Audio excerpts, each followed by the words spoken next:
రాజ్యకాంక్షతో, రాజకీయ కుయుక్తులతో, స్వార్థ చింతనతో అన్యం పుణ్యం ఎరగని స్వతంత్ర రాజ్య సంస్థానములను కబలించుచుండగా కన్నెత్తి కాంచకుంటివే.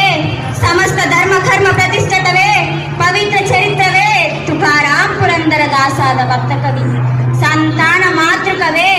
వెయ్యి ఏల ఈ గీతా సందేశమును అందజేసిన శ్రీకృష్ణ భగవానునికే తను అందించిన దేవతామూర్తివే. తల్లి భారతావని, నీ ప్రభావముచే నన్ను కర్తవ్య పరాయణురాలిగా భావింపుము. హర హర మహాదేవ శంభో శంకర, హర హర మహాదేవ శంభో శంకర. ఓరి తుచ్చుడా, రోజెస్, నా భారత జాతిని బానిస జాతి అంటావురా నీచుడా.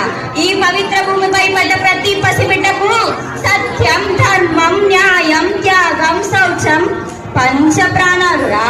ఈ పవిత్ర జాతిపై నీవేదైనా మారణ కర్మను చేపట్టినను ప్రతి వీరిని రక్తపు బొట్టు ప్రళయ రుద్రుల్ని సృష్టిస్తుందిరా.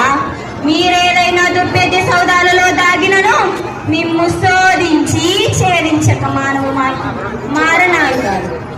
ఓరి ఫాల్కిన్, నువ్వు దొరవా?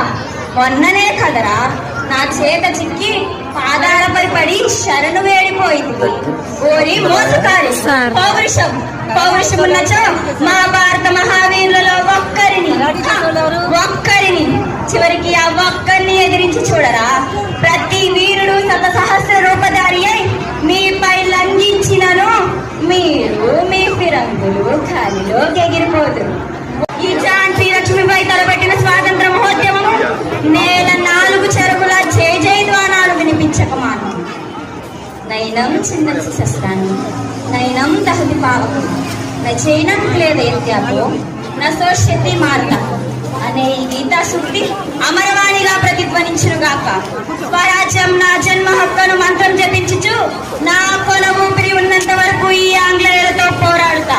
వీరులారా, భారత శూరులారా, విజృంభించండి. విజయమో వీరు స్వర్గమో అనుభవించురుగాక. హర హర మహాదేవ శంభో శంకర. ధన్యవాదాలు.